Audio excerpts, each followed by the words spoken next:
Hello everyone.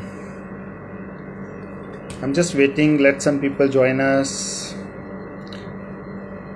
Hi Aditya. Hi Chandra Singh. Vipul. Ankur Gupta ji. Hello.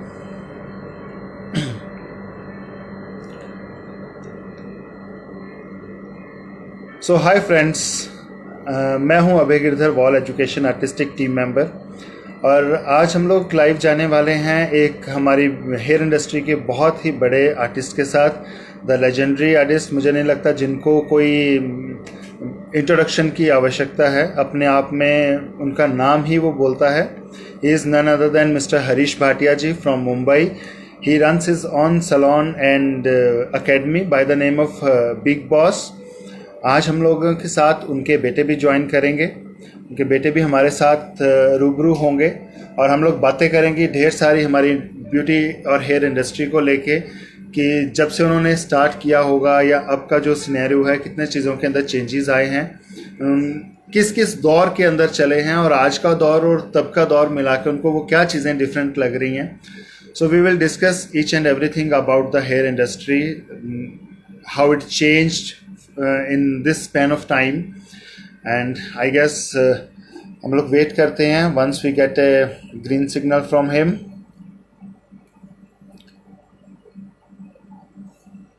Just waiting for him.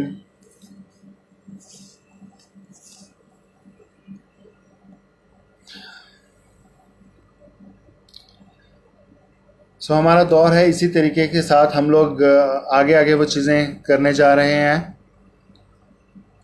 Yes, we got this.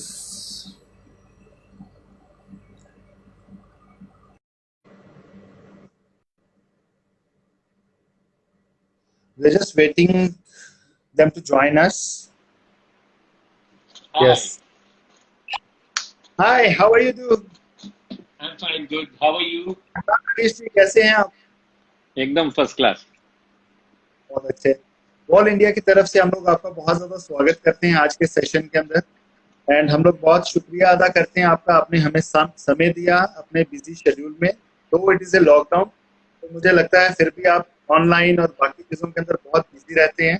And thanks Milan for joining us. Thank you. And it's my pleasure बहुत to be अच्छा, on Wall India page. It's a हमें pleasure भी for खुशी अस हो as रही है कि well. Wall India के लिए हम कुछ बता सके, कुछ बहुत बातें बहुत कर सके शुक्रिया हम। Sir. Yes, thank you so much. और बहुत अच्छा लग रहा है आप लोगों को आज लेके। तो हरीश जी, हम लोग टाइम ज्यादा, बिकॉज आपके साथ जब भी बातें करनी होती है ना, टाइम कम पड़ जाता है, चीजें बहुत होती हैं जरूर आपसे जरूर। जानने, तो हम श्योर लोग श्योर। ज्यादा समय ना वेस्ट करते हुए, सबसे पहले तो मैं आपसे ये जानना चाहूंगा कि आपका ये करियर किस तरीके से स्टार्ट हुआ।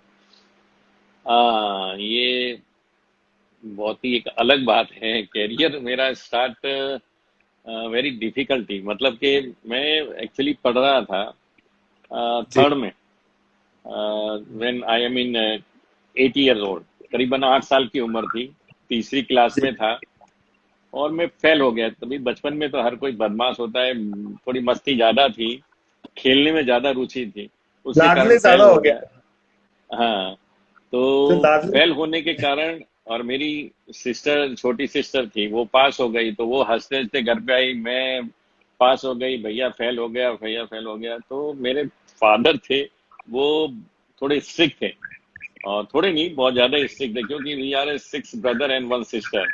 तो ओ वो वंडरफुल। सबको, उनका एक ही इच्छा था कि मैं सबको पढ़ाऊं। और तभी कोई ऐसा कमाई का जरिया नहीं था। हमारा बहुत छोटा सा गांव है, हार्डली, तभी करीबन 150-150 घर की बस्ती थी, लेकिन पास में ही एक छोटा सा स्टेशन था, विद इन 1 किलोमीटर। तो फादर मतलब दिन भर सुबह यहाँ काम करते थे गांव का, जिससे जो अनाज मिलता था वो साल भर में मिलता था, पैसा नहीं मिलता था। और वो वाटर। हाँ। बार्टर सिस्टम था। और फादर फिर शाम को थोड़ा स्टेशन जाते थे, तो स्टेशन के ऊपर जो आने वाले हैं, या वहाँ जो दुकानें थी थोड़ी बहुत, छोटा सा स्टेशन ही था, लेकिन वहां पर पिताजी ने एक अपनी अच्छी रेपुटेशन बना दी थी, जिसके कारण वो दाढ़ी वाड़ी बनाते थे, शाम तक 1 रुपया 1.5 रुपया कमा के लेके आते थे। तो उस जमाने में वही बहुत ज्यादा होता था। तो ऐसे जर्नी सच तो मैं सुबह सुबह घर आया, उन दिनों में मेरे बड़े भाई साहब थे, उनकी शादी होने वाली थी। तो वो आए नहीं थे घर पे, क्योंकि शादी में हमारे राजस्थान में क्या होता है, 15 दिन पहले से सारी तैयारियां चलती है और 5 दिन जी। बाकी थे और वो आए नहीं, तो उनके ऊपर बहुत गुस्सा हुए थे। तो उनको लेके गुस्सा थे और पहले वो हाथ में नहीं आया और मैं ही हाथ में आ गया। तो उनका सारा गुस्सा जो था वो मेरे ऊपर निकल गया, क्योंकि पहले तो मेरे को बड़े प्यार से नजदीक बुलाया, नजदीक बुलाते ही सीधा एक कान के ऊपर रसीद, और उसके बाद में कितनी मार पड़ी आप सोच ही नहीं सकते हो। पहले हाथ से, फिर जूते से, चिमटे से, मतलब अलग अलग तरीके से धुलाई, और उसके वो बाद भी दिखारा। उनको, हाँ, गुस्सा शांत नहीं हुआ, घोड़ा लकड़ी मार के जहाँ गाय भैंस को बांधते थे वहां छोड़ दिया। तो और पहले पहले जमाने में मार भी बहुत ज्यादा पड़ती थी, पहले, अभी तो बहुत कोऑपरेटिव हो गए पेरेंट्स। अभी अभी माँ बाप डरते हैं और पहले बच्चे डरते थे।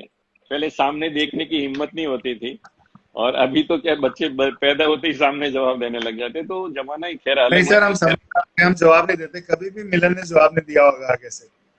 नहीं नहीं, कभी नहीं। मतलब कभी उसके बाद से आज की तारीख में भी ऐसा सामने जवाब नहीं मिला, तो ये मेरे लिए बड़ी सर, ये खुशी की बात है। संस्कार होता है ये ना। हो, मेरी बिटिया जस्मीन, वो इससे बड़ी है, और सी इज जी। Also master. वो काफी कलर कंपनी में और कलर में काफी उसने बड़ा अचीवमेंट किया है, कलर में, कटिंग में, सी इज ऑलराउंडर। और सर, वो जब आती हैं चीजें तो हाँ, ऑटोमेटिकली आर्ट तो मेरा कैरी होता है ब्लड के अंदर। हाँ, मेरा एक ही एम था कि कम से कम अगर मेरी पढ़ाई नहीं हुई ज्यादा, तो कम से कम इनकी पढ़ाई होवे। और ये जब कम से कम इन्होंने 12th कर दी मेरे लिए इतनी, और इंग्लिश में पढ़ाया, तो एक अच्छी बात हो गई कि आज मेरा बिजनेस ये लोग बहुत अच्छे से संभाल सकते हैं। राइट। और राइट। हाँ, उस समय जो मैं बात कर रहा था कि पिताजी ने अच्छी धुलाई करके वो स्टेशन चले गए, और मदर को बोला कि देख अभी आज उसको छोड़ना मत, नहीं तो ये घर छोड़ के भाग जाएगा। तो वो स्टेशन गए, फिर शाम को आए, फिर माँ को बोल के गए थे कि इसको छोड़ के खाना खिला के वापस में आऊं, उसके पहले बांध के रख देना। तो थोड़ा सिस्टमेटिक काम किया कि किस तरीके से, पहले के लोगों को अलग ही एक सोच थी। शाम को आए और फिर सीधा, अरे इसको छोड़ा नहीं, अरे आप ही ने तो बोला कि हम लोग क्यों मार खाए, हम लोग ने तो कोई उसको छोड़ा नहीं। अरे बोला सुबह से ही भूखा मर रहा है, और फिर मेरे को बड़ा पैम्पर किया और मेरे लिए मिठाई लेके आए, और मिठाई देके आंख में आंसू। अरे मैं बोला ये क्या, तो मेरा भी ऐसा जी भर आया, मैं भी रोने लग गया। मैं बोला अभी मैं फेल नहीं होगा। बोला तेरे को मालूम है बेटा, मैं दिन भर ऐसा मजदूरी करके लेके आता हूँ पैसा, और मुझे तुम लोग को पढ़ाना है, सबको पढ़ाना है, इसके लिए। तो वो उनके भाव देख के, उनका जो आंख में आंसू देख के, बस उस दिन से ही सोच लिया था आज के बाद मैं कभी फादर से पैसा नहीं लूंगा। और when I am in 8 years old, तभी से मैंने, वहाँ मेरे बड़े भाई साहब वो कुल्फी बेचते थे, घर का काम भी करते थे और कुल्फी भी बेचते थे। वो अभी बसई में है काफी सालों से। तो वो भाई साहब को मैंने बोला कि भाई आप मेले में कुल्फी का डब्बा लेके जाते, मेरे लिए 2 डब्बे लेके आने का, मैं बेच के जो प्रॉफिट होगा मैं लूंगा। बोला ठीक है। तो एक्स्ट्रा 2 डब्बे मंगा देते थे। पहले वो कुल्फी आती थी चूसने वाली, ये 1963-64 की बात कर रहा हूँ। जी। जी। और उस दिनों में फिर मैं ऐसे 2-3 मेले करता था, और मुझे आराम से कम 7-8 रुपए, 10 रुपए मिल जाते थे। और तभी थोड़ा बहुत साइड में वो लॉटरी के टिकट वाला, पहले ऐसा, उसमें भी 1-2 रुपए मिल जाते थे। तो ऐसे में मेरा पूरे साल का खर्चा निकाल देता था, जिसमें मेरे कपड़े, मेरी बुकें। तो उसके बाद कभी फादर से कोई फीस के पैसे के कभी नहीं लिए। और 8 साल की उम्र से मैंने अपना कैरियर चालू किया कमाने का और सिखाने का। और पिताजी उस दिन से ही बोल दिया कि पहले तुम अभी से हजामत करना सीख जाओ, बाल काटना सीखो। अगर ये सीख लिया तो कम से कम भूखा नहीं मरेगा, और ये है सोने का खप्पर। तो उस समय पिताजी ने 8 साल की उम्र से ही मेरे हाथ में सीजर और कोम दे दिया। तो सबसे पहले तो मुंडन करना सीखा, दाढ़ी बनाना सीखा 8 साल की उम्र में। और उसके बाद में पहले के जमाने में क्लिपर जो थे वो ओपन हाथ क्लिपर, वाली, हाथ वाले चलने वाले। हाथ वाले चलने रहे थे। तो पहले, अभी बचपन में इतना जल्दी वो चलाते चलाते, अभी गांव में तो मशीनें भी वैसी रहती, फिर भी पिताजी को किसी ने दी थी गिफ्ट में, जर्मनी की मशीनें थी। तो वो मशीनें, कोई हमारा एक कजिन थे, वो मिलिट्री में बाल काटने जाते थे मिलिट्री के अंदर, तो वहां से उनको जर्मनी की कुछ मशीनें मिली थी। वो पहले ओपन वाली भी, ढक्कन भी नहीं आता था, ओपन वाली मशीनें वो थी, और कुछ एक दो ऐसी भी थी। तो उससे भी वो बाल काटना भी सीख लिया मैंने। और मैंने समझो ना, घर बैठे 1.5-2 महीने में बाल दाढ़ी वगैरह, थोड़ा बाल तो थोड़ा थोड़ा काटने लगा, लेकिन मुंडन करना और दाढ़ी करना अच्छे से सीख लिया था 2 महीने में। और उसके बाद धीरे धीरे मेरे दोस्त लोग को कभी कभी बुलाता था उनके, मैं बोला तुम्हारा इंग्लिश हेयर कटिंग करता हूँ, तभी बेचारे ज्यादा करके मुंडन ही करवाते थे। तो वो, और बाल भी काटते थे तो ऐसा राउंड, और पहले जो लो कास्ट के होते थे उनको तो बाल ही नहीं काटते थे, तो ऐसा। आई थिंक कि जब पुराने जमाने के अंदर जो हमारी ट्रेंड अभी चल रही है, the trend which is going now, जैसे फेड हेयर कट हो गए, short hair cut from the sides, that all cuts Yes. Used to be that kind, you know. उस समय वही है। रिपीट ट्रेंड वापस से स्टार्ट हो गया है। हाँ बिल्कुल वही, उसको मिलिट्री कट कहते थे लोग पहले। Earlier हम it लोग was a कोई, मेरे purpose को military and cut. people don't want to get the haircuts very regularly, very frequently. That was the reason they हाँ keep it very Reason. short. So that's Sure. once you got a haircut done, that's take another 6 weeks. But right now Yeah. it's a style statement, now it's turned into that. Right. तो फिर वहां से journey start हुई वहाँ, और करीबन फिर मैंने 3 साल फर्स्ट क्लास फर्स्ट आया, 3rd 4th 5th में। फिर वापस मेरी जो पढ़ाई थी वो 6 में, वो करीबन रोज 7 किलोमीटर चल के जाने का, 7 किलोमीटर चल के आने का, इतना लंबा पढ़ने के लिए जाना पड़ता था। और वो एक करीबन साइड 6 7 8 3 साल में वहां नहीं, से मतलब चल के गए। 7 किलोमीटर, हाँ जी। जो 7 किलोमीटर आप चल के जाते थे, एक तरफ 7 किलोमीटर था, हाँ, एक तरफ 7 वन वे। किलोमीटर सुबह चल के जाने का, वन वे। वन वे, और 7 किलोमीटर रोज का 14 किलोमीटर चल के जाने का। तो वो सब बच्चे, कम से कम 20-25 बच्चे थे, साथ में मस्ती करते करते जाने का और आने का। और लेकिन वहां जाने के बाद में एक्चुअली यहीं से बचपन से ही 3rd से ही मैं स्पोर्ट्स में भी काफी भाग लेता था। तो कबड्डी में वगैरह में बहुत अच्छा, मैं 5th में करीबन 56 स्कूल को हरा के विन होके आया था 5th में। तो स्पोर्ट्स का बहुत था पूरे One स्कूल thing को। I just wanted to check, are you getting the voice and the video properly? Because there are messages Okay. which is coming. Actually, your video is little blur in the video, but we can hear you, I guess. You can hear me, right? Okay. Yes. I think there is some little network issue. Might be because of that. इसमें आता है। Yeah. बोलो. Sorry. तो ऐसा था, तो वहाँ वो स्पोर्ट्स के कारण मैं आगे भी, और स्कूल को 5th तक में भी मैं सारी पूरी स्कूल को परेड करवाता था, सुबह प्रार्थना बुलवाने का काम वो था। और 6 7 8 तक मैं वहाँ भी जाने के बाद में प्रार्थना बुलवाना वो पहले से ही आदत थी, तो वहाँ भी मेरा अच्छा रेस्पेक्ट हुआ। और स्पोर्ट्स में भी, कबड्डी में, फुटबॉल में स्टेट लेवल तक गए, और पहले से ही स्पोर्ट्स में बहुत ज्यादा। और मेरे को एक्चुअली पहले था कि मैं जाऊंगा फौज में, मुझे पहले से ही मिलिट्री में जाने का बहुत शौक था। तो वो इसके लिए मैं स्पोर्ट्स में बहुत ज्यादा ध्यान देता था। तो 8 पास करके एक्चुअली क्या हुआ कि 6 में और 7th में हमारा इंग्लिश का टीचर नहीं आया, तो इंग्लिश थोड़ी वीक रह गई। 8th में जो आया वो इतना मारता था कि हम लोग बंग मार करते, तो मेरी इंग्लिश बहुत वीक रह गई। और फिर 9th में जब गया तो बहुत डिफिकल्ट होने लगा। तो फिर मैंने बाद में 10th की प्राइवेट दी, लेकिन मेरी ज्यादा पढ़ाई हो नहीं पाई। इसके कारण मुझे हमेशा बहुत दुख रहा कि मैं नहीं पढ़ा, लेकिन मेरे बच्चे लोग कम से कम इंग्लिश में जरूर पढ़े। तो इन लोग को फिर मैंने कैसे भी करके इंग्लिश में पढ़ाया। और मैं फिर 9th में थोड़ा एक दूसरी जगह हॉस्टल में रहा, वहां भी बहुत डिफिकल्ट थी, फिर टाइफाइड हो गया, फिर मुझे वापस। तो 8th पास करके 1968 में मैं बॉम्बे आया था फर्स्ट टाइम। बड़े भाई साहब तभी यहाँ थे, जो कुल्फी बेचते थे गांव में, वो भाई साहब यहाँ बॉम्बे आ गए थे, और उन्होंने एक रेंट पे सैलून ली थी। तो वहां पर मैंने करीबन 2 महीने 1.5 महीने काम किया, और मुझे बहुत मजा आया, क्योंकि मैं पहले से ही सीखा हुआ था। तो सब लोग भाई को बोलते थे, अरे ये छोकरा 14-15 साल का है और बहुत अच्छा कटिंग करता है, बहुत अच्छा दाढ़ी। बोला ये नहीं, बचपन से ही सीख लिया। सर, मैं यहाँ पे रोकना चाहूंगा, जो वो कुल्फी बेचते थे वो हेयर ड्रेसिंग भी करते थे। हाँ हेयर ड्रेसिंग भी करते। So basically, all his brothers, all 6 brothers, they know barbering. सभी भाई लोग, सब भाई को बार्बरिंग आता था, क्योंकि दादाजी ने सिखाया था। Our great grandfather, he had taught everyone. बोला बेटा, काम तुम कुछ भी करो, काम तुम कुछ भी करो, पर तुमको सबसे पहले ये सीखना पड़ेगा। अगर आप ये सीख लोगे, in life you can never sit back, you know. Yes, और दैट वाज जैसे जैसे हमारे वो बड़े कहते हैं कि हाथ का हुनर आ गया तो तुम जिंदगी में हाँ, कभी मार नहीं।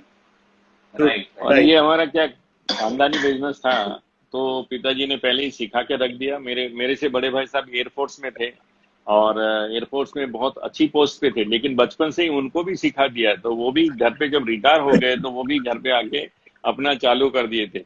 सबसे बड़े भाई साहब तलाटी थे, आरआई थे, पटवारी मतलब। तो उनको भी सिखा दिया था। तो वो भी कभी कभी घर पे आते थे तो उनको भी बोल देते, अरे ये एक गाड़ी बना ले एक। तो वो बड़े शर्माते थे कि यार अभी भी मेरे को ये करना पड़ता है। तो लेकिन एक ये पिताजी का एक था। बीइंग अ रेवेन्यू इंस्पेक्टर, उनको भी बोलते थे चलो अभी तुम भी बैठ जाओ काम पे।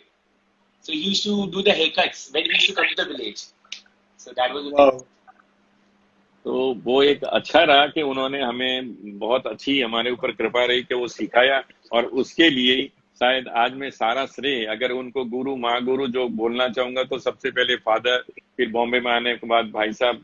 तो और हमारी 1960 में हमारे स्टेशन के ऊपर ही हमारी एक छोटी सी सैलून खुली थी 2 चेयर की।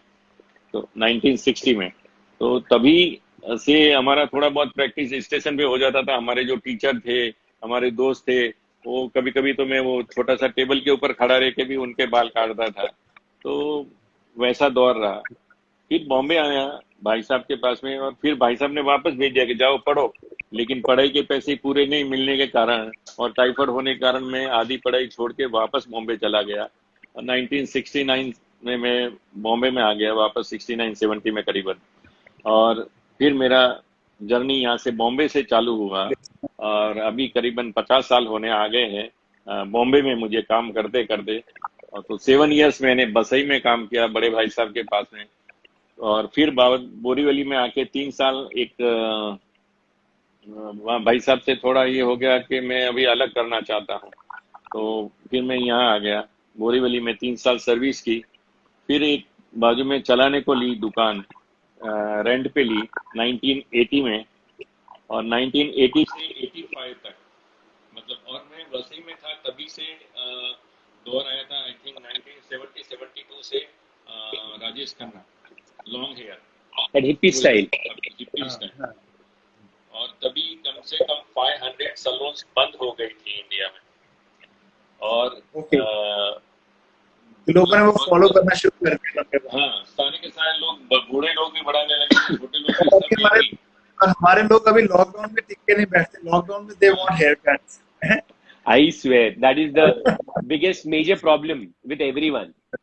सब लोग को हेयरकट चाहिए। और तभी ट्रू। वो फैशन ऐसी थी ना, जो हीरो करेगा वही। तो जब बॉम्बे में आया तभी शॉर्ट कटिंग चल रहे थे, सीजर एंड को, वो हीरो लोग वो कटिंग करवाते थे। और बहुत जो पुराने लोग थे वो हरीश सर, आपकी वॉइस कम आनी शुरू हो गई है। अच्छा। हाँ। तो वहां से यस। मतलब जब बॉम्बे में आया तभी थोड़ा क्लिपर कटिंग वगैरह ये, तभी भी वो हाथ वाली मशीनें थी, क्लिपर आया ही नहीं था। और उसके बाद में मतलब यहाँ भी मैं क्लिपर से और सीजर और कॉम ज्यादा करके आते थे। फिर अचानक में लॉन्ग हेयर वाले आ गए, तभी हमने अपना दिमाग लगा के अपना कटिंग, सबका कटिंग करना चालू कर दिया। तो तभी मैं ताज में मेरा एक इंटरव्यू हुआ था, वहां पर मैं काम करने वाला था। लेकिन वहाँ कुछ कारणवश मैं आ नहीं पाया, राजस्थान गया और टाइम पे नहीं आ पाया करके वो नौकरी रह गई। लेकिन वहाँ पर जो कटिंग देखी थी वो, और थोड़ा मेरे को कुछ फोटोग्राफ्स के कारण मुझे समझ में आया था कि ये हिप्पी कट को कैसे खाली थोड़ा आगे से कट करना, फिर ये। तो हम लोग बाद में थोड़ा थोड़ा उसमें वेरिएशन आ जाएगा। तब तक तो अमिताभ बच्चन जी आ गए, और अमिताभ बच्चन जी के कटिंग तभी अपने हकीम साहब। हाँ, हकीम जी के फादर, जी तो जी।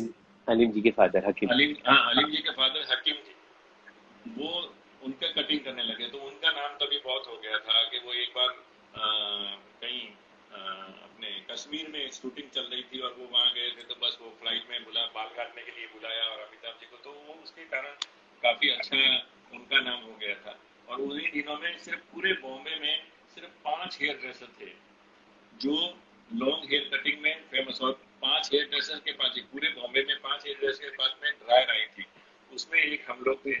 बसई में भाई और मैं, और दूसरा एक राजा करके अंधेरी में थे, एक यहाँ अपने जोगेश्वरी में था, अंधेरी में थे और एक जोगेश्वरी में, नहीं बारला में थे, इरला, वहाँ पर एक हेयर ड्रेसर थे। तो बस, और ओबेरा तभी नई नई बनी थी, ओबेरा में भी मैं लगने वाला था, लेकिन फिर भाई बोला नहीं अपना खुद का दुकान है इधर करो, तो हम लोग वहीं कर, तो वहाँ पर और ताज में एक 5 ही जन के पास में सिर्फ ड्रायर थी जो करने लगे थे। और फिर हम लोग, मतलब लोग कहाँ से हेयर ड्रेसर लोग बोलते ये करते क्या है, हम लोग को ये सब आता नहीं है, और देखने के लिए आते थे, अरे तुम तो, हमारी तो दुकानें बंद पड़ी है, काम नहीं होता है, खाली दाढ़ी बनाते हैं, और आप लोग के यहाँ तो बाल ही बाल है। तभी आप मानेंगे नहीं, रोज के हमारे पास में आधी गोनी बालों का ढेर लगता था इस तरीके से। तो इस तरीके से हमारी वहाँ से जर्नी चालू हुई। फिर बोरीवली में आ गया 1976 में, मैं बोरीवली में आ गया। तो 1976 से लगा करके जो मेरे पास लाइन लगती थी इधर, मैं 3 साल जो जिस सेठ के पास में काम करता था उसने बोला था पार्टनर बना दूंगा, लेकिन 3 साल के बाद उन्होंने भी धोखा दे दिया और न तो पार्टनर बने। लेकिन मैं सुबह से लगा करके, सुबह 7 बजे से लगा करके रात के 12 बजे तक काम करता था। फिर 12 बजे से वॉइस नेटवर्क का इशू है। हाँ, आई थिंक नेटवर्क की वजह से वॉइस प्रॉपर नहीं आ रहा है। मिलन, जब आप बोलते हो आपकी आवाज बिल्कुल क्लियर आती है, सर जब बोलते हैं क्लियर सर की आवाज में थोड़ा, हाँ आपकी वॉइस क्लियर आ रही है। हाँ, अभी बोलिए। Can you change the earphone with sir? या आप ये हेडफोन डाल दो।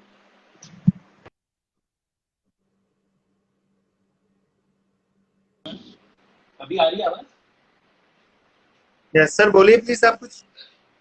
हाँ, तो उस जमाने में वो मैं बोरीवली का यहाँ पर वो, फिर अपना 1980 में मेरी बेटी पैदा हुई और मुझे एक नई सैलून मिल गई। वो मैंने करीबन 6 ईयर तक मैंने चलाया, और बाद में उसको 1985 में बिग बॉस नाम दिया। अब बिग बॉस नाम मैंने क्यों दिया, बहुत लोग पूछते हैं कि बिग बॉस नाम कैसे दिया। तो उन जमाने में मेरे को पहले से ही स्पोर्ट्स का था, तो मैंने उस समय मैं कराटे और कुंफू सीख रहा था, तो उसके कारण तभी एक ब्रूसली की पिक्चर आई थी बिग बॉस, और उसके अंदर वो ब्लाइंड फोर्ड फाइट करता है। तो मैंने बोला वो ब्लाइंड फोर्ड, और उन्हीं दिनों में मैंने क्रिएट किया था ब्लाइंड फोर्ड हेयर कटिंग। तो 1985, वो तो सर आप बहुत ज्यादा फेमस लगता है ना, कि देश में विदेशों में भी बहुत ज्यादा फेमस रहा आपका ब्लाइंड फोल्ड हेयर कट। हाँ, नहीं, ब्लाइंड फोल्ड ने तो मुझे ऊपर वाले की दया से इतना नाम दिया। आज अगर लोग कोई वर्ड में अगर कोई बोलते हैं कि सबसे पहले किसी ने क्रिएट किया होगा तो हरीश भाटिया, तो मैंने सब छान माना। तो उस जमाने में कोई ब्लाइंड फोल्ड करने वाला नहीं था, तो ये अचानक एक जादू है। सबसे पहले तो मैंने लॉन्ग हेयर को मैंने खुद की कटिंग खुद करना, 19 जब बसई में था तभी से ही मैंने 1970 सेल्फ हेयर कटिंग मैंने 72 में सीख लिया था, मेरी खुद की कटिंग। और 72 से अभी तक मैं मेरी खुद की कटिंग में खुद करता हूँ। सर यहाँ पे मैं एक चीज बोलना चाहूँगा, ये चीज से मैं भली भांति परिचित हूँ, मुझे पता है आप अपना हेयर कट खुद करते हो। तो मुझे ये बताइए कि आप हमेशा अपनी कटिंग कैंची से ही काटते हो या क्लीपर भी यूज करते हो? क्लीपर से भी यूज करता हूँ ना, मैं ब्लाइंड फोल्ड क्लीपर से भी कटिंग करता हूँ। और अभी आज मैंने एक्चुअली अभी एक लाइव कटिंग कर ली मैंने, 2-4 एक लास्ट वीक हमने लाइव सेशन रखा था with one of the group, like we have it here in Mumbai. So they had like more than 10,000 people. So they wanted to do a self hair cutting. Like घर बैठे हम लोग self hair cut कैसे कर सकते हैं? So that's how like we did the video for them. उसमें थोड़े हेयर शॉट नहीं, तो आज मैं आपको लाइव हेयर कटिंग क्लीपर से ही वॉल से ही करके बताने वाला था। Thank you so much sir. ऐसा कभी मौका मिलेगा तो मैं सेल्फ हेयर कटिंग वॉल से किस तरीके से करते हैं वो भी मैं करके जरूर बताऊंगा। और हम इंतजार करेंगे सर उस वीडियो का, हमें जरूर चाहिए वो वीडियो। नहीं, बॉम्बे में जब से वॉल आया है, wall I will make it a point that I record it properly and then I'll send it to you. अब मिलन वो ऑपोजिट हो गया, अब सर की वॉइस क्लियर आ रही है, आपकी वॉइस क्लियर नहीं आ रही है। Maybe I think this headphone. This might be some problem in the earphone because now we can hear sir properly. You can hear me now? Okay Can you hear sir me now? आप या it's better better Better. Okay. तो wall So clipper then, use करते हुए sir की video का हम इंतजार करेंगे। अब आगे का बताइए। yes, अभी आगे। वॉल मैं काफी सालों से यूज कर रहा हूँ। हम लोग बसे में थे तभी से, और जब इधर आए बॉम्बे में, वॉल आने के बाद में मेरे ख्याल से दूसरी कंपनियों के नाम जो है वो बहुत कम हो गए। यानी सबसे वॉल, ओल्डेस्ट, हाँ, सबसे ओल्डेस्ट। सबसे ओल्डेस्ट यानी वॉल कंपनी। और मैंने तो एक्चुअली एक यहाँ पर रेनिशंस में एग्जीबिशन के अंदर मैंने ब्लाइंड फोल्ड हेयर कटिंग किया था लेडीज के वॉल के वॉल के क्लिपर स्टेज से। पे, स्टेज पे भी किया था, उनके हाँ, स्टेज पे भी किया था वहाँ पे, स्टेज पे किया था, रेनिसंस में एग्जीबिशन रेनेसांस था। में। ऑलराइट अपने वॉल का स्टॉल था, वहां पर मैंने ब्लाइंड फोल्ड हेयर कटिंग किया था क्लिपर से टोटली। तो तभी अपने सूट क्या नाम थे, तो दिल्ली के अपने कपिल जी, और वो मेरे ख्याल से नहीं, कपिल सर जी जी नहीं, जी There were 2-3 people from Delhi, I think from the wall company only. वो लोग थे साथ में। yeah earlier they were And they were like, yeah, now it's been changed like we have the head office yeah. in Mumbai Mhm. I guess which is there। तो तो sir एक चीज मुझे ब्लाइंड फोल्ड वाला है उसके बारे में मैं बहुत ज्यादा पूछना चाहूंगा। जब वो रिप्लेस बिलीव मी और नॉट के अंदर आपका वो रजिस्टर हुआ और आपसे वो इंटरव्यू लेने के लिए CNN वाले स्पेशल आए थे बॉम्बे और आपकी वो रिकॉर्डिंग भी करके गए, पूरा कवरेज करके गए, इसके बारे में हाँ, कुछ बताइए। नहीं ऐसे कवरेज तो मेरे को ब्लाइंड फोल्ड के लिए चाइना से भी बहुत सारे ट्रेवल वाले आ गए, डिस्कवरी वाले आ गए, CNN वाले आ गए। तो CNN में जब आया मेरा, और उसके बाद में मेरा सीधा इसके ऊपर आया था 2005 में मेरा इसमें आया था रिप्लीज बिलीव इट नॉट, जो अमेरिकन गिनीज बुक है, रिप्लीज बिलीव इट नॉट, उसके अंदर मेरा आया। और किसी बच्चे ने मेरे को बताया कि अरे आपका तो, मैंने आज रिप्लीज बिलीव में इन ऑर्बिट में गया था, वहां पर देखा और मैं तो खुश हो गया। तो So basically when these people had come, जब ये लोग आए थे शूट करने के लिए, तो जब ये लोग शूट करने आए थे that time they didn't said it, they said like we are just recording for our documentary। तो उन लोग ने और डॉक्यूमेंटरी के हिसाब से वो लोग ने रिकॉर्ड कर लिया था and then they went there and they placed it everywhere।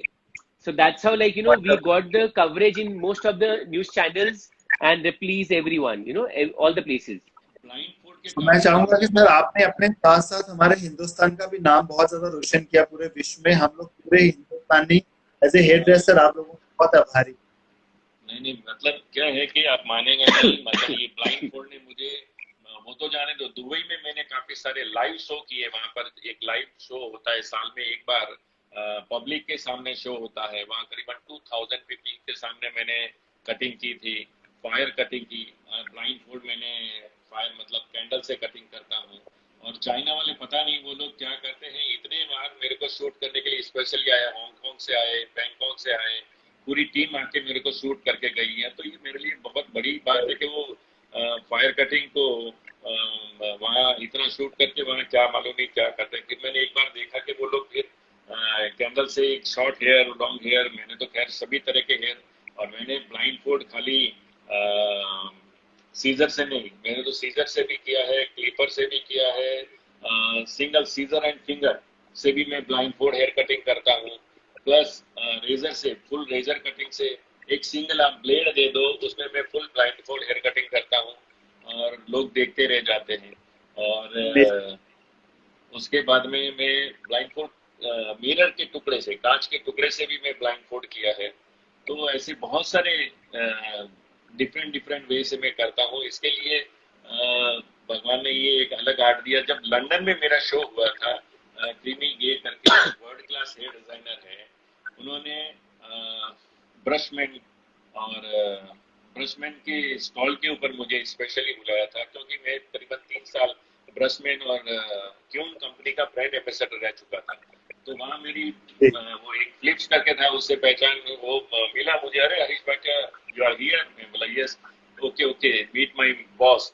तो उन्होंने अपने बॉस से मिलाया और बोले he is a blind fold master, he is a blind, teach blind people also. तो उन्होंने बोला I can't believe how can you do blind fold and तो मैं बोला ये you see and talk me. तो फिर मैंने मेरा जब फाइल बताया उनको, मेरा पूरा मेरे पास में प्रोफाइल था पूरा। प्रोफाइल था, तो मैंने बताया ओ Times of India, Indian Express, जितने इंग्लिश के सारे थे वो देख के बहुत खुश हो गए। Okay okay, tomorrow 12 o'clock you come here and you do a hair cut. Do a hair cut. और सेकंड डे मैंने वो एग्जीबिशन में लंदन के अंदर 2 हेयर कट किए थे, एक शॉर्ट हेयर कट किया एक लेडी के, और एक लॉन्ग हेयर कट किया लेयर्स का। और पब्लिक जब मेरी आंखों पे पट्टी बांधी तभी हार्दिक थे, लेकिन अनाउंसमेंट हुआ पूरे एग्जीबिशन में, तो उसके बाद में मैं जब पट्टी खुली तो कम से कम थाउजेंड्स ऑफ पब्लिक सामने खड़ी थी, फुल हाउसफुल वहाँ पब्लिक थे जो मुझे देख रहे थे। और वो देख कर वाह। मेरे आंखों में जो आंसू रुक नहीं रहे थे कि मतलब वो मेरे लिए बहुत ही एक जबरदस्त चीज थी कि इतने सर दुनिया बात भर है, के। आप हमारे रोंगटे हमारे खड़े हो रहे हैं। हाँ, मतलब वी आर वहाँ गेटिंग द मीडिया वाले ये लंबे लंबे कैमरे लेके धाड़ धाड़ धाड़ धाड़, और फिर बाद में जैसे ही हुआ बाप रे पूरा मीडिया मेरे पास में। तो फिर मेरा एक दोस्त था, उसको अच्छी इंग्लिश आती थी, उसको बोला भाई जो भी ये बोलते हैं फिर मेरे को बोल, मैं तेरे को जवाब दूंगा। तो ऐसा हुआ। और वहाँ के एक चैनल वाले आए, बोला आप कितने दिनों में? बोला मैं हूँ इधर लंदन में 7-8 दिन। तो बोला कि हम लोग 2 दिन आपको शूट करना चाहते हैं, आपका पूरा इंटरव्यू और आपका पूरे टिप्स वगैरह हेयर के बारे में। तो वो भी एक गुजराती चैनल था, उसके ऊपर मेरे 2 दिन 2 एपिसोड हो गए। और फिर बाद में वहाँ का गुजरात समाचार था लंदन का, उसके अंदर मेरा पूरा बहुत अच्छा इंटरव्यू आ गया। और बाकी तो ऑस्ट्रेलिया के और कहाँ के लोगों ने मेरा इंटरव्यू लिया था, आप सोच भी नहीं सकते। तो मेरे लिए वंडरफुल। वो बहुत ही बड़ी बात थी। आई थिंक 2003 की बात है ये। तो और सर वहाँ अगर हम मेन बात मेन करें, आप कुछ कह रहे थे, बोलिए। हाँ, मतलब मेन था कि वो ब्यूटी जर्नल जो पूरे वर्ल्ड में जाती है उसके अंदर भी मेरा जी इंटरव्यू आ गया था। तो मेरे लिए ये एक बहुत अच्छी बात हो गई कि यार एक मैं कहाँ से छोटे से गांव में से आके एक ब्लाइंड फोल्ड ने मुझे आज वर्ल्ड लेवल तक पहुंचा दिया। यहाँ तक तो ये प्रभु की बड़ी कृपा और मेरे फादर का बहुत बड़ा आशीर्वाद है कि उन्होंने जो पीट के मुझे सिखाया सारी कृपा उनकी है। तो मदर फादर का बहुत प्यार रहा। और वॉल इंडिया की तरफ से आपके इतने अच्छे हुनर को सलाम करते हैं, और यही आशा करते हैं आगे भी आप इसी तरीके से, और हमारे जो यंग हेयर ड्रेसर्स हैं उनका और मार्गदर्शन मेन करते क्या है रहिए। कि इसी आर्ट के थ्रू मुझे कुछ सेवा करने का मौका मिला। मैंने काफी ब्लाइंड स्कूलों में जाके ब्लाइंड पीपल्स को हेयर कटिंग तो सिखाया, लेकिन उनको मसाज सिखाया।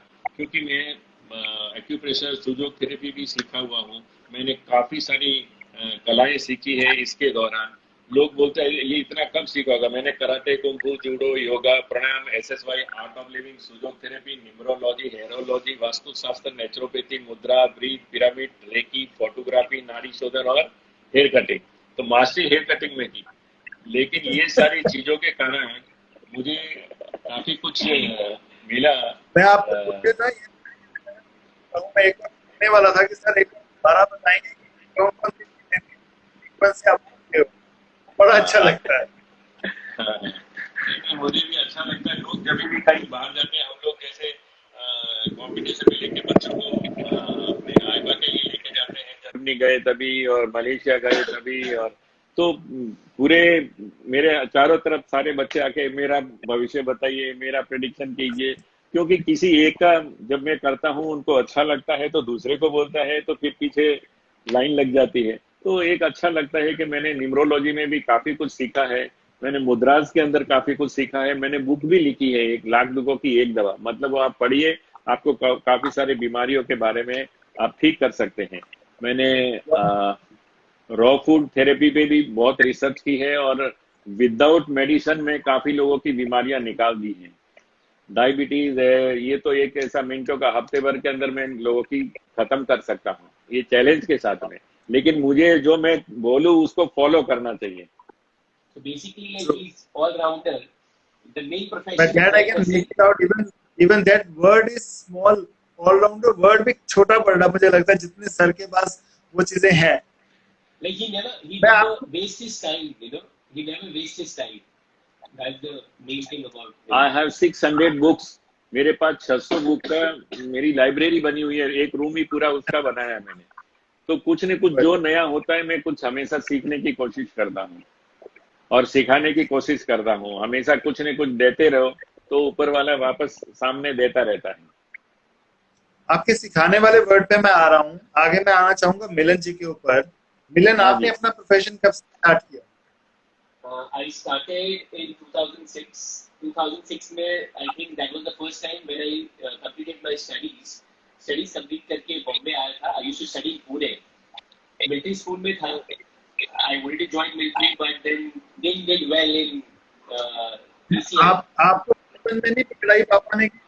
पढ़ाई तो साथ साथ करता रहा, यहाँ साथ में भी थी। मेरे पिताजी ने 8 साल में सिखा दिया। आपकी आवाज थोड़ी कट रही है. I can't hear you properly. नहीं, I said, मेरे जैसे as his father taught him doing a haircut at the age of 8, did he Yeah. ever ask you to try and learn hairdressing? No. He never forced me because he always wanted me to study. So he was always like, you study, and I had an aim to join military. I wanted to join National Defense Academy. So I was already in military school. So I was like, why don't I study first, and then if I want it, then I'll come in this field. So that's how like I went there. I did my studies, but I was not that good in. I was good in sports, but I was not good in that PCM subjects. So that's the reason I lacked, and then I came back to Mumbai. तो जब मुंबई आया वापस से, तभी dad ने बोला, बेटा एक काम कर, तू तेरी पढ़ाई कर ले side by side. You start studying. I don't have any problem. You give externals करते करते साथ में आप दुकान पे भी बैठा करो. So that's how like he diverted me towards this field. बोला बेटा आप बैठना, सिर्फ काउंटर पे बैठना, पैसे गिनना. पैसे गिनने सबको अच्छे लगते हैं ना. तो डैडी ने बोला बेटा पैसे गिनना तू, बस और कुछ नहीं करना. मैंने बोला हाँ पापा जरूर. और बोला तेरे को मंथली तेरे को सैलरी दूंगा. तो मैंने बोला ठीक है पापा, कोई प्रॉब्लम नहीं. So I started sitting in the salon and I started communicating with the clients. That's how I started taking interest. क्या होता है कि like when we have the stylist, many a time the stylist they don't understand what the client wants. So that's how like I started interacting with the people who were young generation. जितने young generation clients थे हमारे, तो उनके साथ में बात करने लगा. Because that time the trend was coming up. ये पहले अवेयरनेस नहीं थी ये सब ट्रेंड्स की. और बाद में धीरे धीरे टाइम आया. आई थिंक 2003-4 से ट्रेंड स्टार्ट हुआ था. Slowly it was changing. Like it started colouring. Haircuts तो होते थे, पर कलरिंग स्टार्ट हुआ. स्लोली ट्रेंड में आया. Then the change of haircuts started. So that's how like I started, because I used to keep seeing magazines, I used to keep seeing movies and all. So I used to always keep watching the hairstyles and the styles. Hair colour की जब बात कर रहे हैं, आप मानेंगे नहीं, जब इंडिया में कलर नहीं आया था और मैं कलर करता था.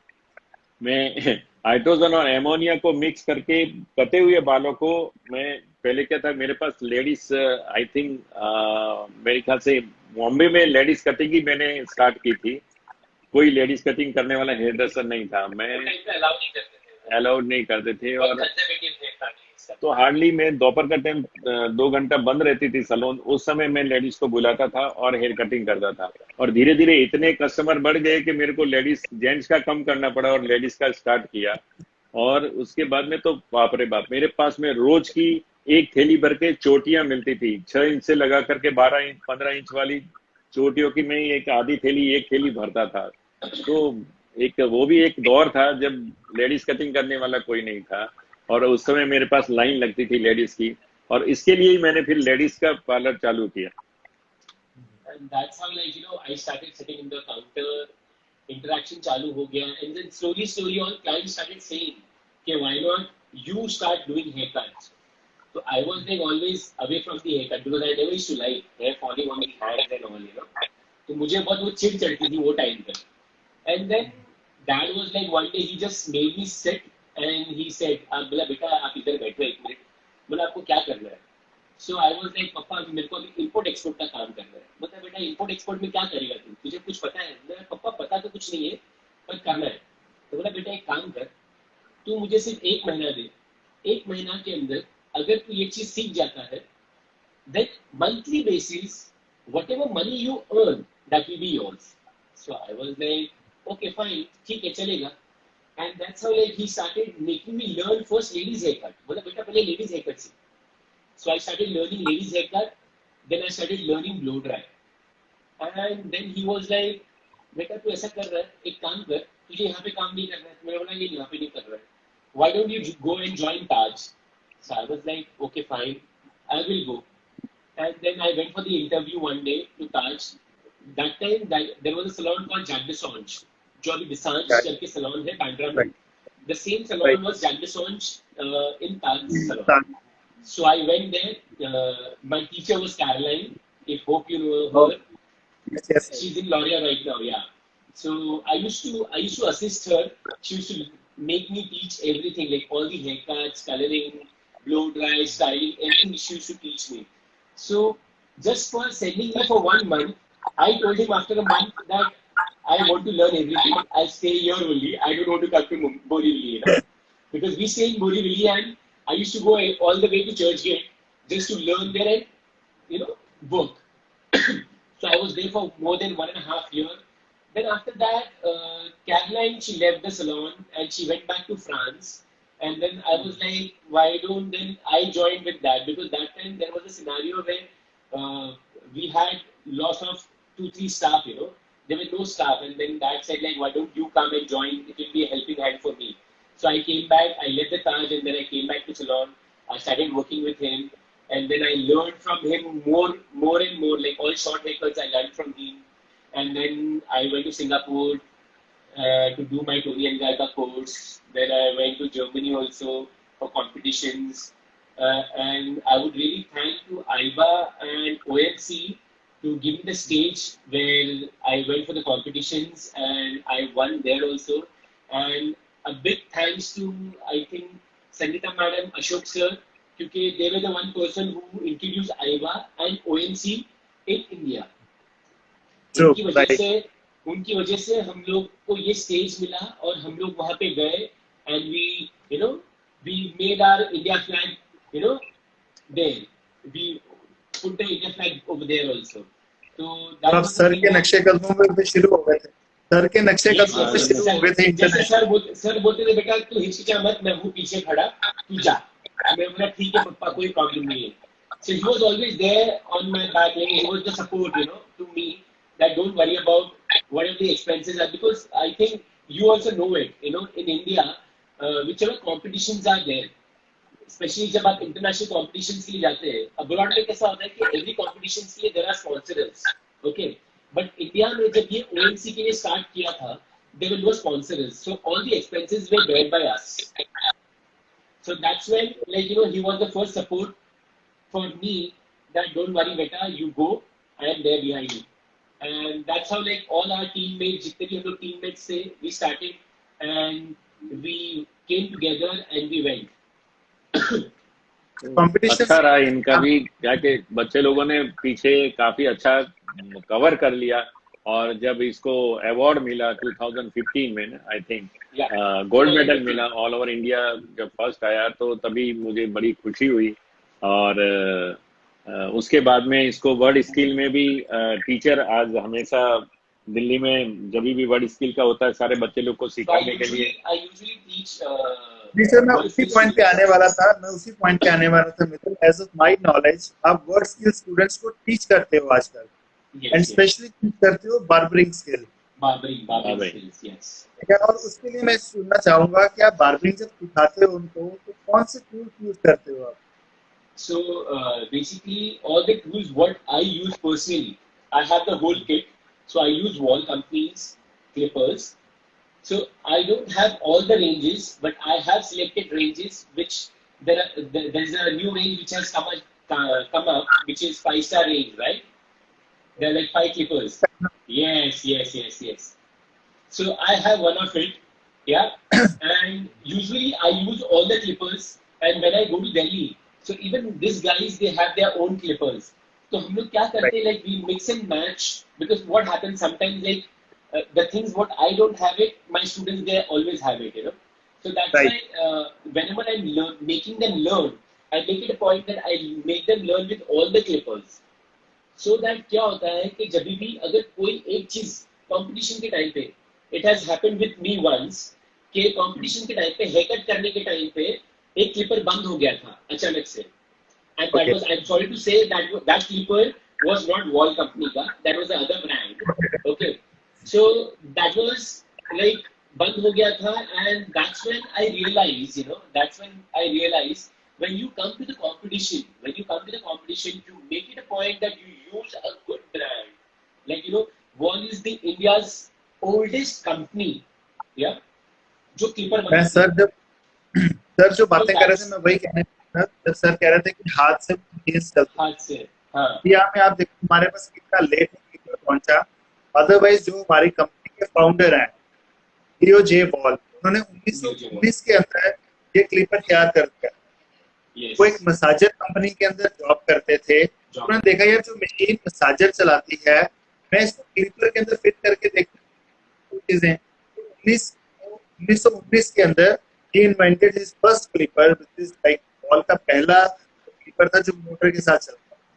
और आप ये देखो अच्छा, सर ने yes. अपना कैरियर स्टार्ट किया 1980 तक भी हमारे पास इंडिया में वो मोटर वाले क्लिपर्स नहीं पहुंचे। बट आज नई रेंज आती है, जैसे मिलन ने बात की हमारे 5 जैसे लॉन्च होती है बहुत जल्दी हमारे पास इंडिया में वो प्रोडक्ट। मिलन जब आप स्टार्टिंग में वॉल का वो ब्राउन कलर का ही ज्यादा करके आता था। मॉजर मॉजर MOSER, Moser. हाँ, वो ये भी नहीं पता शायद मॉजर हमारा ब्रांड है। लोग समझते हैं मॉजर एक अलग कंपनी है। अलग कंपनी है. Yes. तो एक product from wall professional, right. Yes, yes. उसके बाद में फिर हमारा सुपर टेपर बहुत ज्यादा पॉपुलर रहा है, Super Taper, yeah. Classic. बहुत ज्यादा आइडियल काफी ज्यादा काफी ज्यादा है।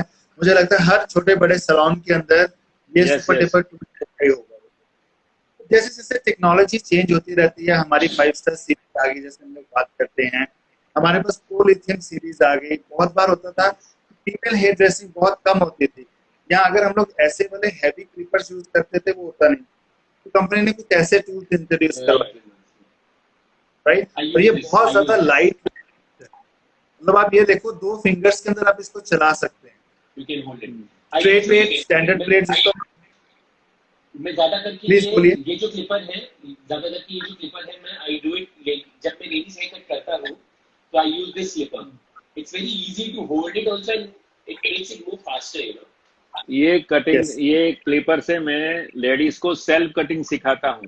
सारे हेयर्स को मैं 180 और 90 डिग्री में होल्ड करवा के मैं जब उनको पूरा गणित सिखा देता हूँ कि किस तरीके से कौन सी डिग्री में कौन से एंगल में रखना है, सीधा आगे रखो और कोई सीजर चलाने की जरूरत नहीं। सीजर आपको चले कि नहीं चले, आप सीधा घुमाइए, आगे निकल जाएंगे, सारे लेयर्स हो जाएंगे। आगे ले लो, आगे से काट दो दोनों साइड से, और दोनों साइड से 2 पार्ट करके आगे लोगे तो फर्स्ट क्लास। तो सेल्फ कटिंग No से doubt, I बहुत believe- इजीली और बिल्कुल ज्यादा आई बिलीव हेयर क्लिपर्स जो है हमारे काम को आसान बहुत कर देते हैं। बहुत आसान कर देता है। मैं इससे लेडीज को कभी कभी मैंने स्टेज पे अभी कहता हूँ, सर एक आध कटिंग और बताओ ना। मैं बोला 1 मिनट कटिंग बताता हूँ। सारे हेयर्स को मैं ऊपर लेता हूँ, सरल करके एक 15-20 सेकंड में ऊपर करके नीचे छट 1 मिनट के अंदर भी मैं क्लिपर से कटिंग करके बताता हूँ, और लोग तालियां बजाते हुए। और उसमें भी अगर कर्ली बाल है, साउथ में मैं जाता हूँ, कर्ली बाल है तो उसमें तो सेटिंग की जरूरत ही नहीं पड़ती है। जैसे ही कट किया और नीचे लिया, दोनों साइड से कट कर दिया, और उसके बाद में थोड़ा सा वाटर स्प्रे करके कंच करता हूँ तो ऐसा लगता है सेटिंग करके छोड़ा है। तो पागल हो जाते हैं लोग। बिल्कुल सर, सही है। अभी श्रीलंका में बाकी- मेरा शो हुआ था, वहां भी मैंने किया था। तो मतलब ब्लाइंड फोल्ड के अंदर तो लोग 15 मिनट तक खड़े होके तालियां बजाई। श्रीलंका में बैठे नहीं 15 मिनट तक, जब तक मेरी कटिंग नहीं हुई तब तक बैठे नहीं, और इतनी तालियां बजी। तो कभी कभी वो खुशी होती है कि आंख में आंसू आ जाते हैं, इतना प्यार मिलता है। तो आर्ट एक ऐसी चीज है, मैं तो बोलता हूँ हर हेयर ड्रेसर को, हर एक अपने अपने हर एक के अंदर अपना आर्ट है, कुछ न कुछ नया नया क्रिएट जरूर करना चाहिए। तो वही चीजें आ गई हैं। हम लोग अगर वॉल की बात करें तो we are one stop solution for each and every professional need. We have the styling range also. हमारे पास ड्रायर्स बड़े अच्छे आते हैं, टोंग्स हमारी बहुत अच्छी हैं, आयंस हमारी बहुत अच्छी हैं। आज तक बहुत ज्यादा लोगों को कभी यही रहता है कि शायद वॉल के Very good. तो बड़े कॉम्पिटिशन्स के अंदर हमारे वॉल के जो टोंग्स वगैरह यूज होते हैं, जो आगे स्टूडेंट जाते हैं, तो हमें उससे भी खुशी होती है। मिलन, मुझे आप ये बताइए, जब आप हेयर ड्रेसिंग सिखाते हैं, स्पेशली जो बार्बरिंग स्किल्स सिखाते हैं, आप क्लिपर और ट्रिमर्स के मेंटेनेंस और उसको हाइजीन रखने के अंदर भी कुछ टिप्स देते हैं, उनको समझाते हैं? Yes, I always do that. I always tell them like whenever you use the clipper, जब भी आप clipper use करते हो, जैसे clipper use करने के बाद there is always a duster which you are having, you know, dust it, Yes. the big duster ji. which you have. With that you can always clean the clipper once you are done the haircut. क्योंकि क्या होता है कि usually normal salon के अंदर जो barbers होते हैं, वो लोग क्या करते हैं, वो लोग directly haircut किया रख देते हैं. And that's what, like, you know, most of the people they have an habit. आप haircut करो रख दो. They are not cleaning the thing, you know. So that's when, like, when I teach the students, it becomes much more easier for me to teach the students because they are completely fresher. तो जब freshers जो होते हैं ना, वो लोग, I make it a point that whenever you start doing the haircut, जब भी आप haircut start करते हो, उसके पहले भी आप properly clean कर लो, sanitize कर लो, आप आपकी clipper को भी, क्योंकि now it's a quarantine time. और कोविड-19 का ये वायरस आया हुआ है, इसके लिए अभी people will start doing that, but this we used to do it before also. पहले हमारे सैलून इंडस्ट्री के अंदर हमारे यहाँ पे ऐसे हम लोग बोलते थे कि हम लोग क्लीन करके बाद में कट करते हैं, तो लोग बोलते हैं यार ये क्या कर रहे हो आप बार बार. I used to use disposable aprons and you know hair bands and everything. But disposable razor also. We had disposable razor also. But that time people used to say like, आप ये क्या कर रहे हो, आप disposable क्यों use कर रहे हो? But this is to maintain hygiene. So that's what like I used to teach the students also कि like we have in walls we have the sanitized spray also, right? So this is a wonderful spray. We call it a hygienic spray. I know. अभी ये start हुआ तभी जब salon चालू थी तभी यही हम लोग यूज कर रहे थे. यस, तो मतलब ये बहुत ज्यादा एक एसेंशियल टूल है. शायद आज की जो ये कोविड-19 के बाद हमारे हेयर ड्रेसर्स को इसकी अहमियत ज्यादा पता चलेगी. पहले भी हमारे यूज होता था बट अब अहमियत ज्यादा पता चलेगी. ये सिर्फ ऊपर ट्रिमर नहीं, आप अपनी कॉम्स के ऊपर, सीजर्स के ऊपर, स्टाइलिंग कहीं पे भी यूज कर. राइट, मुझे लगता है पहले इतना ध्यान नहीं देते थे लेकिन अभी काफी अवेयरनेस आ जाएगा. कम से कम बहुत जरूरी है, जो अभी होना चाहिए था पहले से ही. पहले लोग करते थे लेकिन अभी कुछ ज्यादा आ जाएगा सब, क्योंकि अभी नहीं करेंगे तो गवर्नमेंट ही पीछा नहीं छोड़ेगी. Very true. एंड मिलन, मैं आपके ऊपर आऊंगा कि जब भी कभी आपको जरूरत पड़े हमारे वॉल इंडिया एजुकेशन की सपोर्ट के लिए, कहीं भी क्लिपर ट्रिमर्स की मेंटेनेंस के लिए, we would like to stand our hands with you. So we are always there. कभी भी जरूरत पड़ती है 101%. I'll make it a point that, you know, I first call you and have a word with you, so that, you know, if I need any help, I'll call you also, you know. कभी भी आपको हमारी जरूरत है. अभी मुझे सेवा ही करना ज्यादा करके, अभी मैं पैसों के पीछे नहीं दौड़ता हूँ. मैं हमारे आइबा के अंदर भी अभी मैंने साउथ में मेरे पीछे पब्लिक काफी ब्यूटिशियन पागल है मेरी कटिंग के, तो मैं वहां पर भी आइबा के लिए मैं बोला भाई मेरी तरफ से मैं स्पेशली आपको सिखाने के लिए आऊंगा. मेरे को पैसों की जरूरत नहीं है, आप सीखो. मैं जाते जाते अभी क्या मेरे रिटायरमेंट का टाइम आ गया है. 50 साल ऑलरेडी हो गए बॉम्बे में काम करते करते. काम सीख के मुझे कम से कम 50 का पता नहीं चलता. आप इतने जिंदा दिल हो, आपको ऊपर का पता ही नहीं चलता. नहीं हमें तो ऐसे लग रहा है आपके सामने, और मिलन बड़ा लग रहा है. देखो इसकी बियर्ड भी वाइट है, आपको तो पता नहीं चल रहा. आप छोटे लग रहे हो मिलन. ये आपकी बड़पन है कि आप मुझे, लेकिन आप ही नहीं, लोग हमेशा मुझे 15 साल 20 साल पीछे रखा है मेरी एज से.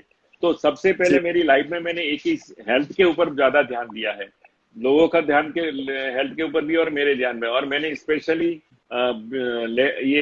मैंने एक श्लोक भी बनाया है कि God make a man, we make a gentleman. तो हमारा हेयर ड्रेसर है वो एक इंसान को खूबसूरत बनाने में हेयर ड्रेसर का बहुत है. तो God make a man, we make a gentleman, God make a lady, we make a beautiful lady. तो एक खूबसूरत इंसान बनाने का हक जो दिया है हमें, तो हमें पहले तो खुद का अपना ध्यान रखना पड़ेगा. तो सबसे पहले मैं मेरी हेल्थ का ध्यान रखता हूँ, कॉम्प्रोमाइज नहीं करता हूँ. कुछ भी खाना, कुछ भी डाल देना अंदर वो नहीं रहता है स्पेशली. और इसीलिए भगवान की कृपा से लोग बोलते हैं अरे यार तुम तो बाप बेटा भाई भाई लगते हो. लेकिन ये बेसिकली बहुत कॉम्प्लेक्स फील होता है कभी कभी कि when we go together. So he asked, like people they ask me, and my friend also they ask me, is he your elder brother? I was like, no, he's my father. Right. Issue होता है. So हमारे यहाँ पे बहुत ज्यादा complication आ रहे हैं. शाम जी भी जुड़े हुए हैं, थैंक यू फॉर ज्वाइनिंग। बहुत ज्यादा और हमारे जो हाँ हेयर ड्रेसर्स हैं नहीं नहीं इंडिया हाँ, से श्याम जी भी जुड़ है, रहे हैं। लेकिन श्याम जी ने मेरे पास में करीबन 12-13 साल काम किया। हम लोग काफी अच्छा हमारे साथ रहा उनका भी। और आज वो मेरे सगे भतीजे, मेरे बड़े भाई साहब के लड़के हैं। और वैसे मेरे सारे भतीजे भांजे सबको यहाँ पर ट्रेनिंग ली। तो मुझे वो एक अच्छा लगता है कि मेरी फैमिली सब बहुत आगे हैं आज। और ये भी अच्छा लगता है। आज मेरी बहू आई तो वो भी फैंटेसी लुक में गोल्ड मेडल लेके आई है। तो मेरे घर पे तो पूरी फैमिली, मेरी डॉटर, मेरा सन, मैं, मेरे भतीजे, भतीजों के बच्चे, मेरे पोते, मतलब मुझे वो एक बहुत खुशी होती है। मैं तो सोचता हूँ कि भगवान मुझे हेयर ड्रेसर बना के बहुत अच्छा काम किया कि आज एक तो नाम मिला, लेकिन मेरी पूरी फैमिली आज इसको काफी अच्छी ग्रो कर रही है। और मेरे स्टूडेंट के बच्चे लोग भी आज सेम फील्ड में हैं। और उसकी मेरे बच्चों की वजह से वो लोग भी इंजीनियरिंग करके इस फील्ड में आ गए। तो मुझे अच्छा लगता है सर कि हमारे पास सिर्फ 3 मिनट बाकी हैं। जाते हाँ जाते जी, आपसे बात करके बहुत अच्छा लगा। मैं हाँ, 2 चीजें आपसे चाहता हूँ कि एक संदेश दीजिए हमारे युवाओं को जो हेयर ड्रेसिंग के अंदर है कि पोस्ट कोविड-19 वो किस तरह से हाइजीन रखें और अपने आप को किस तरीके से उनको अपडेट रखना चाहिए एजुकेशन के माध्यम बहुत जरूरी, बहुत पसंद। Basically, I would start जैसे जैसे भी as we get the permission, what I would suggest is first you sanitize the whole salon. Sanitize compulsory करना है and make it a point that you send your messages to all the clients that do's and don'ts for the client. क्योंकि क्या होता है कि हम लोग client को वापस से बोल देंगे हाँ हमने सवाल चालू कर दिया है, और क्लाइंट जो है वो बोलते ना 180 के स्पीड में भाग भाग के आएंगे, but there won't be any precaution from there side. So that's the reason what I would suggest is like you message them if you have the data, you message them and you tell them like these are the precautions, rules, what you have to carry. Like gloves हो गया है, gloves you have to compulsory wear, you wear a mask and you sanitize the whole thing and then come inside the salon. If you have any problem in last 15 days, please don't go to salons. क्योंकि क्या होता है बहुत सारे client ऐसे होते हैं ना कि बोलते हैं यार जान देना छोड़ना, 15 दिन पहले तो बुखार आया था तो भी मैं चला जाऊंगा, but these are precautions they don't take. So from our side, what we can do is like usually for my salon, what I have done is I have already got the machine for the temperature check. I've already got the PPF kit for the staff and for myself, and we have already sanitized. चालू कर दिया है sanitising करने का, पूरा salon clean करके, and keep distance in each and most of the chairs. You know, like you keep distance in all the chairs. At least 1 feet का distance रखिए आपके salon के अंदर. After every haircut, you sanitize your scissor, comb and clippers. Because अगर आप वो sanitize नहीं करोगे, there are chances of getting the virus. आप लोग को तो लगेगा, दूसरे क्लाइंट लोग को भी लगेगा, और बाद में फिर प्रॉब्लम यही होगी कि like you have to shut down your salon. So it's इसके better. लिए मोदी जी ने आज इतना बड़ा कदम उठाया, उन्होंने बहुत पहले से ये सब किया है। तो कम से कम हमें थोड़ा तो अपने सलून को सैनिटाइज करके या बहुत अच्छे इनिशिएटिव लेके मतलब ध्यान रखोगे तो बहुत अच्छा काम होगा सभी के लिए। और कम से कम एक इंडिया है वो सेफली से। आगे बढ़ेगा। हमारे सर सिर्फ हमारे पास 40 सेकंड्स रह गए हैं sir. So at the last on behalf of all India I would like to thank both of you for joining us. बहुत चीजें आज हमने सीखी एंड उम्मीद रखेंगे आगे इस तरीके से आप लोगों की सपोर्ट रहेगी। एंड सारे हमारे सारे व्यूवर्स को And thanks to all the viewers. Have a good day and please